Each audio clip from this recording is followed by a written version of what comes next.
back with another video to do my review on Real Housewives of Atlanta, season 14, episode 10. Alright, so let's go ahead and get into it. Okay, the episode starts off with Candy and Kenya and their daughters having a play date, which I thought was so cute. It was very cute. And it ended up with Kenya and Candy, pretty much sitting down, and Kenya is talking about her business, pretty much saying, like that she got her team and everything to be able to start back on her business.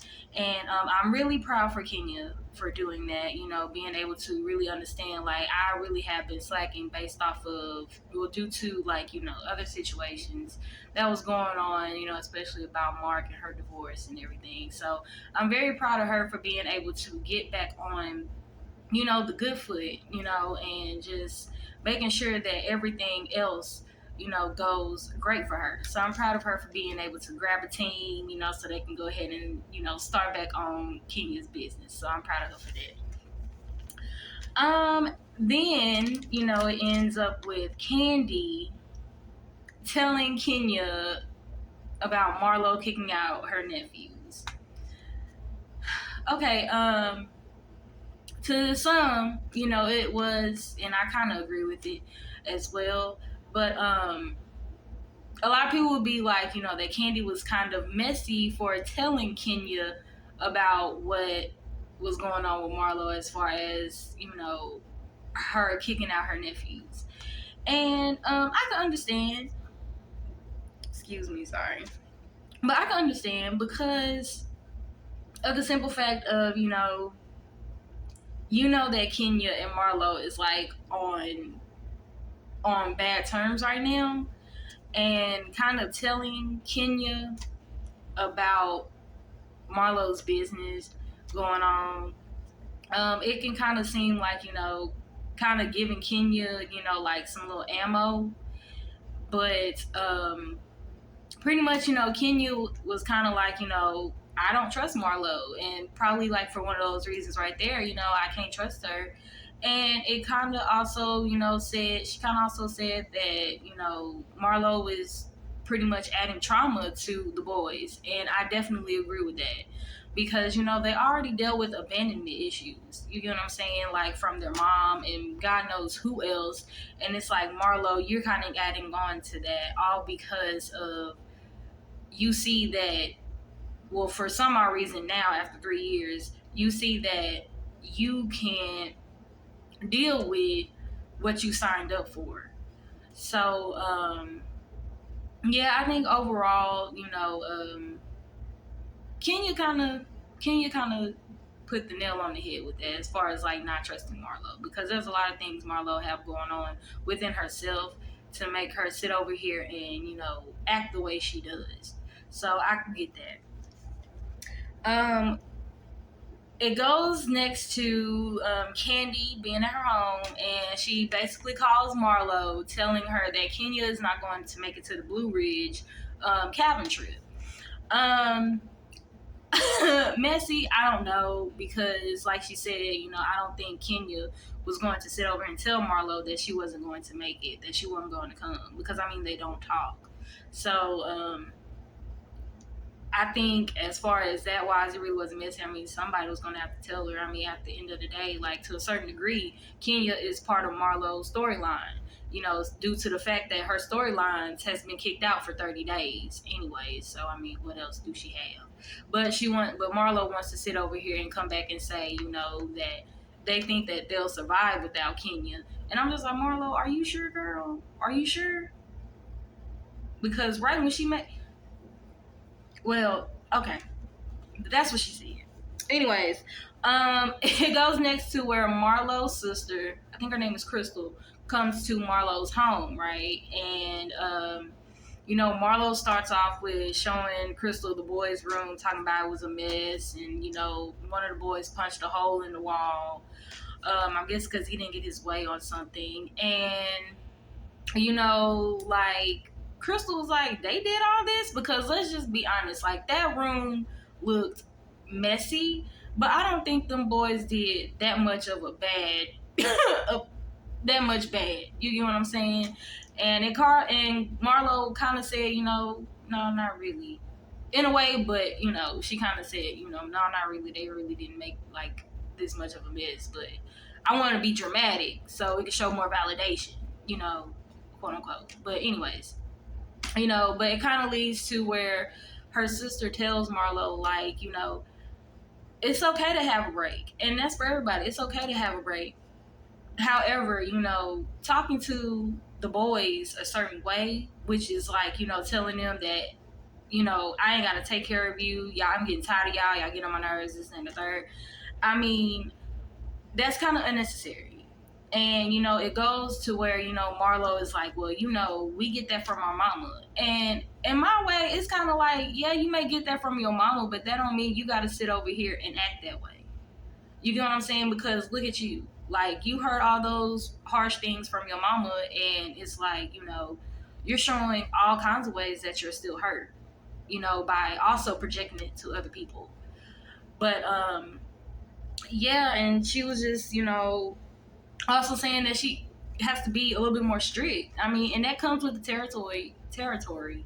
You know what I'm saying? Because of the fact of, when it comes to teenagers and preteens, myself, prime example, you kind of have to be strict. Kind of have to like make sure that they clean up their room by actually going in the room and seeing if they clean it up.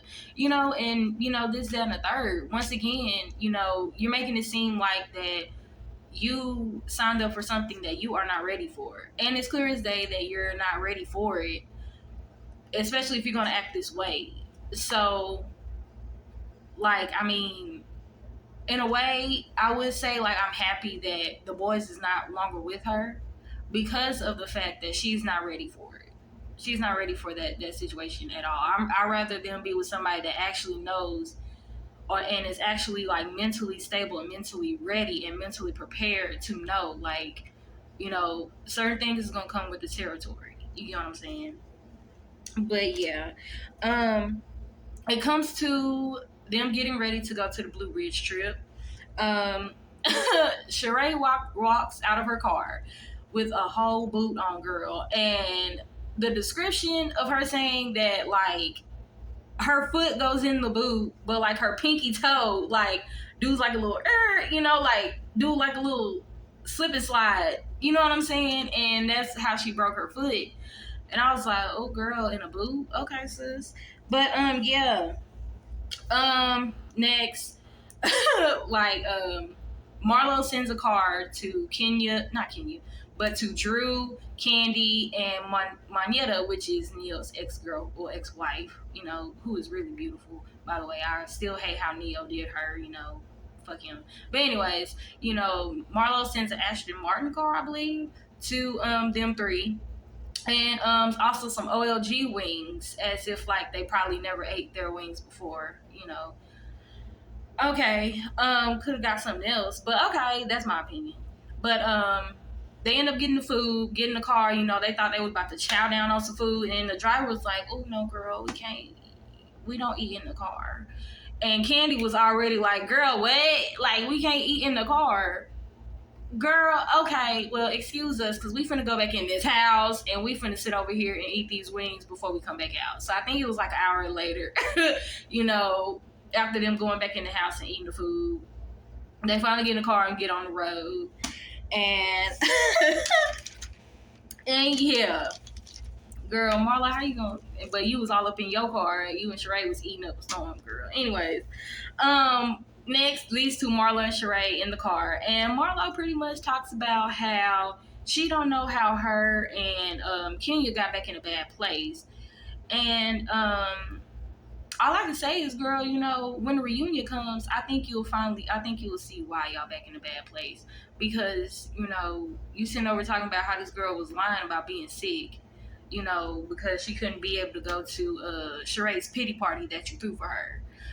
But I mean, Kenya ended up talking to Sheree like the same day that Sheree was stood up by this prison bird. So it's kind of like, she's still showing, care and love and concern. But so I mean, it's just like, girl, I think you kind of reaching out because Kenya said she was sick and couldn't make it to that damn pity party. You feel some type of way, and you kind of ran along with it, to which led to other situations happening. So I mean, I think you kind of know why. But you know, Marlo, we're gonna keep you lifted up in prayer when it comes to your nephews, and you know why you and Kenya is back on bad terms, girl. All right. Um, it goes back to Drew, Moneta, and Candy. And Candy pretty much tells the girls, like, you know, Marlo kicked out her nephews. And, you know, Drew, you know, was kind of like, you know, I want to extend out, you know, because it takes a village. So, you know, I'm going to extend my hand and all this stuff. And I'm just like, you know, girl, if that's fine and dandy that you want to sit over here and extend out, you know, some help or whatever because it takes a village. But, girl, I'm at a place where it's like, you know, you need to worry about your village before you worry about somebody else's. Because sometimes, you know, like in this case, Marlo, she kind of brought certain things upon herself. So it's kind of like, yeah, you can help a little bit, but don't just sit over there and just be full out, like, you know, trying to have open arms about stuff. Especially when, you know, you got some things of your own that you need to handle, you know, as far as you and Ralph. But anyways, but go ahead, girls. You know, it takes a village, sis. It takes a village. Okay. They finally make it to the cabin, which was very beautiful. You know, like Drew said, girl, this ain't no cabin, this is a house. And I completely agree with that, girl. That was a beautiful house, girl. That was a beautiful house. And you know, Marlo made them play a candle game, like a guessing game. You know, each candle described a housewife, and you know, whoever guessed it right can, you know, pick their room or whatever. Which was a better way of them being able to choose a room, because these past few seasons, like, they was really arguing down or like complaining and everything. Like, I mean, running around. So I mean, it was good to see a different way of them being able to pick their room. So that was a cute little scene. That was a cute little situation right there. After taking whole baths, you know, because of, you know, they only had 15 minutes to sit over here and meet their reservation time at the dinner at the restaurant. You know, they're finally heading to the restaurant. And in the car ride, you know, Marlo once again is talking about, you know, that she just needed some time to herself, you know, because she was losing it, this, that, and the third, you know, still trying to get some, you know, I guess some encouraging words. And you know, one of the ladies, I forgot who it was, but they brought up about her sister having, you know, a 2-bedroom. Keep in mind, her sister have a 2-bedroom, and she has 4 toilets on her own. So, and then on top of that, because of Marlo, you know, her sister had to add on a teenager and a preteen. So 4, 5, 6. So 6 kids in her 2-bedroom home. But, you know, she had to correct it and was like, oh no, she moved up to a 3-bedroom. Oh, okay, that's great. That's great. It may be sounding a little bit more spacious, but it's still some things going on with it. So, you know, I don't know. You know, when them boys go back to their room where it's 2 bedrooms, you know, and it's spacious, you know what I'm saying? It's crazy. But, you know, she had to correct them and let it be known, oh girl, it's 3-bedroom. But anyways. They finally make it to the restaurant or whatever. They talking, chopping it up or whatever. And Kenya sits over here and texts Candy saying, you know, like, hey girl, I done made it. You know, is anybody asking for me? And Candy texts back saying, yay. No. Like, no, nobody's asking for you. But, you know, but I mean, good thing is that Kenya made it. You know, we happy for that. And so Candy goes and meet up with Kenya or what have you. And, you know, they make it back in. Everybody's happy Kenya made it or whatever. But Marlo, just because of the facial expressions that she made. And Marlo was saying that she felt hurt that Candy knew Kenya was coming. And, you know, all the girls was happy to see Kenya or whatever. But she's not going to let Candy, you know, get under her skin and all this stuff. And I'm just like, okay, Marlo, like, I mean, you want this piece, like I said before on my Twitter, like, you want this piece, you're an advocate for it, but it's like you are the one that is the cause of or indulging in hellish situations. Make it make sense. You know what I'm saying? But it is what it is, girl. Glad Candy made it. Okay, Sonya also makes it too because she wasn't there to make it. when all ladies made it, because she was doing her own business venture as far as, I think with some media company with her iFit. And she invites all the ladies to Jamaica, which is also, where she is from. So, I thought that was cute. I can't wait to see that episode. And then it leads to where Marlo is kind of causing some issues, because Marlo is asking Kenya, is she going to stay, with the girls, or is she going to stay at her house? Because Kenya drove her own car down there and also got her own house down there as well, for her and baby Brooklyn. So Marlo was kind of like, are you going to stay with the girl? Are you going to stay with us? And, Kenya, being a little petty too, was like, I'll think about it. I'll think about it. And, Marlo and Kenya was going back and forth a little bit about that. I think they both was kind of childish in that situation. Kenya just like, girl, I'm not, I probably won't. Like, no. You got your own house and Brooklyn's with you. So it's like, girl, it's possibly I might not. But if I do, girl, it's because I know you need a little bit of moment, a little bit of camera time. So that's probably why. If I do. And I'm kind of at a healing space, and I'm kind of trying to get peace within myself to where I kind of don't want to indulge in that mess, okay? But it led to where Marlo was like, well, if you don't stay with us, then you can't be coming along with us as far as with the activities. Pretty much like doing a mean girl, like kicking her out or whatever. Kicking her out of the activities if Kenya don't stay in the house with all them. And, Kenya was like, do the rest of y'all ladies agree with that? And, they was like, well, we want you to stay at the house, So it kind of led to where Kenya gave, like, the best fuck you in the calmest way. Like, she read Marlo. She told Marlo that you're not a sincere person. You're not a good friend. You don't know how to love anybody. And it's because you don't know how to love yourself. And as much chances as that we done had, that we done given each other, I wash my hands with you. Pretty much saying that. I wash my hands with you. And Marlo, the response was kind of weird to me, because it was kind of like, in a way she was reading herself. And it's kind of like, that just shows a little bit more like, Marlo, you really need to, like, reevaluate yourself and really sit over here and get some good therapy for yourself. Because, like Kenya said, like, you're not a good friend. I really don't recall anybody she was good friends with on that show besides Nene. And you can see, and as you can see, Nene, girl, didn't even want her to get a peach. Like, didn't even congratulate her on, like, finally getting a damn peach. And the only reason why, Marlo, you got that peach to most of us, and to me kind of, is the fact that, they couldn't find nobody else. So it was like, it was a convenience. You get what I'm saying? And so Kenya read her right. Kenya read her good. And it just shows that Kenya is really about her healing. Like, she really don't want to be a part of this. Like, even though she probably gave some stuff, back in her days with her friendships, like, she's trying to move on from that, because I think she done seen, like, the karma that she done gotten. And she's really trying to see that. And she's really just trying to be like, you know what, it is what it is. I apologize to myself. And I apologize to people. I just want healing, and I just want peace now.